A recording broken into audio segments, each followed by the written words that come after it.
So hello guys, dumating na nga pala yung budol natin sa Lazada. Piso ko lang to nabili. O, piso. Titignan natin kung legit. Piso daw. Ano daw pila ay?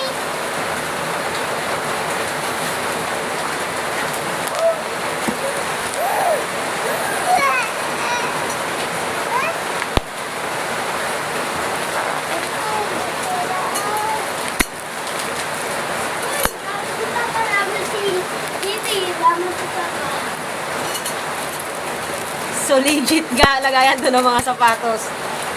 100 plus yata to, tapos nabili ko lang ng piso. Kung gusto mo malaman kung paano ko nabili to ng piso, mag-countin ka dyan. Tuturo ko para sa'yo.